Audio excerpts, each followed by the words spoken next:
Hey, what's up, everybody? I'm Curtis Quincy, and I am a black man that has suffered with some type of depression at some point. Depression isn't something that we normally talk about or address or highlight. We will usually say that nothing is wrong and kind of just pass it off as we alright. And we don't be alright. For me, back in 2017, 2018, I think is probably when I first kind of noticed that I was in some type of depressive state.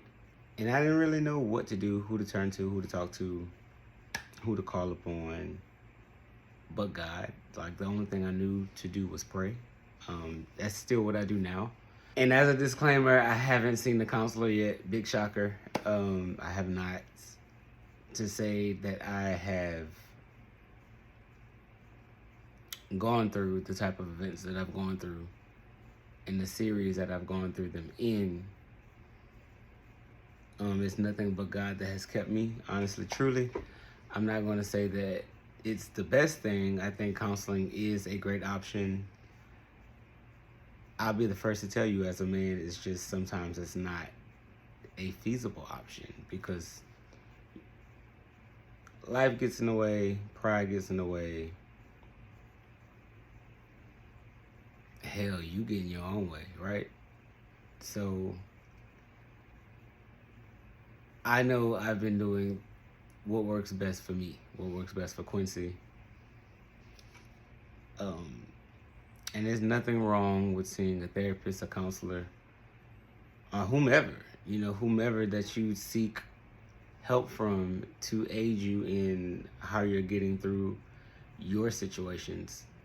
A lot of people have told me, like, what you went through, I would have killed myself, right? And granted, those thoughts did peek their head at one point during my healing, but I knew that wasn't an option that I wanted to take or I needed to take, because I think just kind of exiting the problem without a solution is not solving it, right? So even though that peeked into my mind as a yeah, you can probably take that route or that situation. Of course, I'm sitting here now, so I didn't take that route. But I had to do some work, man. I had to mentally do some work. It was a big mental strain, right?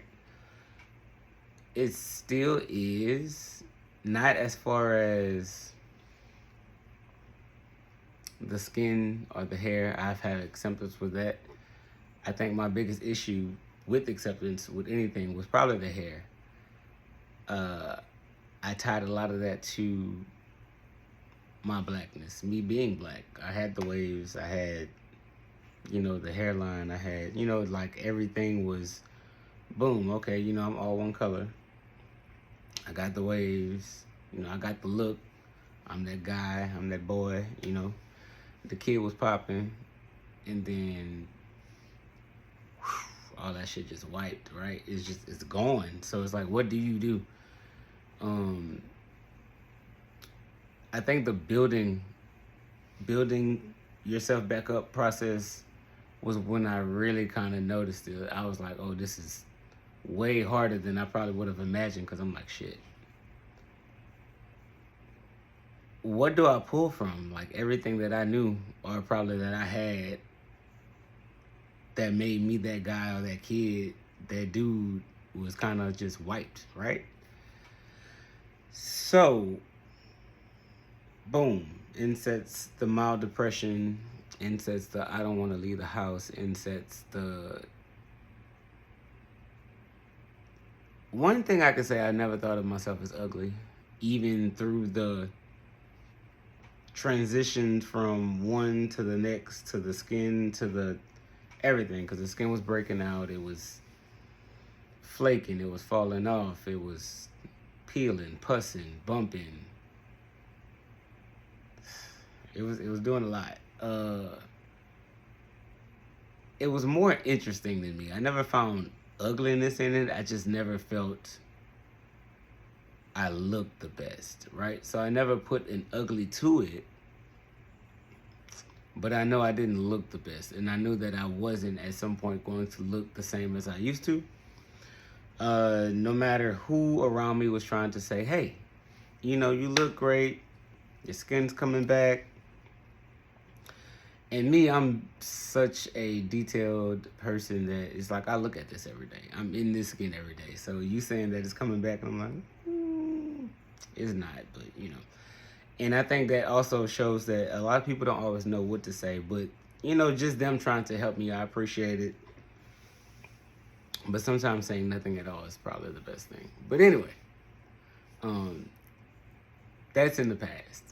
As of today, May 17th, 2024,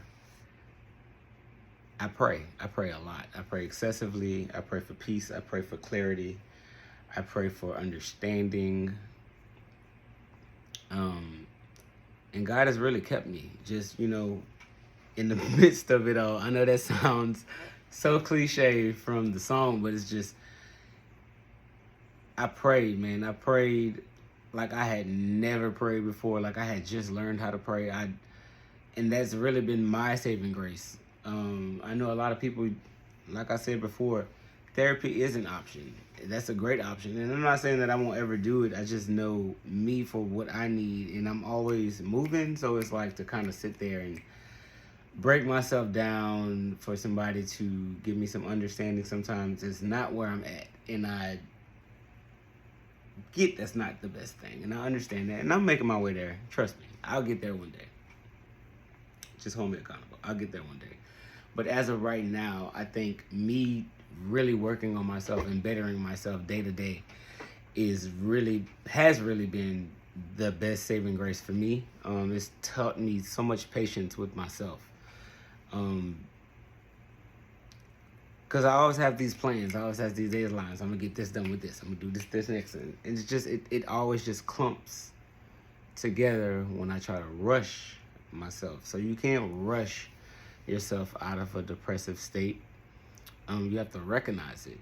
And don't be scared of what you find in that state, right? Don't ever be scared of it. Embrace it and work through it. You have to. Especially if you know something is wrong and you've highlighted that there is a problem within you, within self, right? Embrace that problem and work through it. Seek that help that you probably need, or that you mentioned that you could probably use help from, right? Don't sit on it too long, because then, you know, you fall into a deeper depression. And notice things around you that may be sinking you further into that depression. Like you may have to change some habits, change some people, change locations, change some daily tasks. You may have to do some things, but that work, once you notice that you've been doing that work and things start to change, it's such a great feeling. It's such a beautiful feeling. The biggest thing I can say is have a tribe, have a very good foundation of people around you, people that are patient with you and that can see your growth and that want to see your growth more so. Because it's nothing like doing the work on yourself and you're working.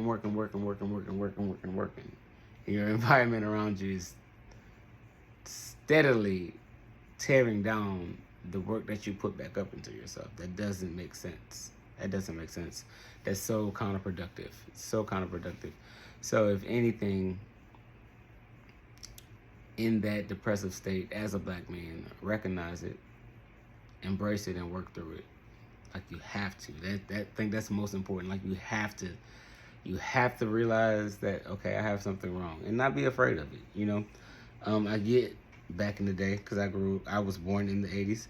That's not something that is praised or talked about, or, you know, the norm for us, right?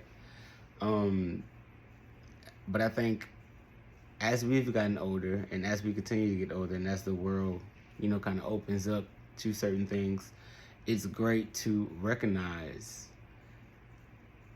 that we have these avenues that we can express and talk about. Some of the effects that depression has had on me, or some of the breaking down effects it's had on me, was appetite.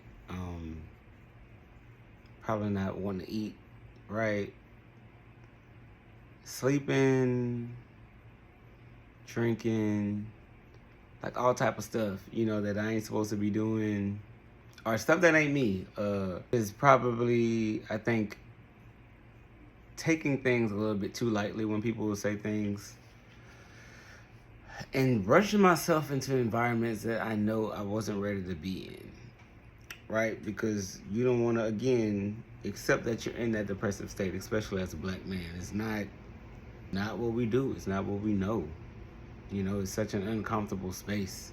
You feel labeled. You feel judged. You feel alone, man. You feel like an outcast, if you will. And I think my mom, she would notice certain things. She'd be like, "You're a little more, on edge than usual," or and I didn't think you would react like that to me saying certain things. So I appreciate her and other family members just being around to kind of highlight and tell me, "Hey, man, you okay? I don't want to kind of put you out there." And then also, it needs to be said that people won't see where you are in that situation. So when you respond how you respond, they may think that everything is cool. And also with that, they could have damn near just said some fucked up shit. Pretty much that's what it is. And they're trying to take your state of mind where you are now and make it seem like you're the problem. Just always take control of your situation and don't let nobody tell you what you feel.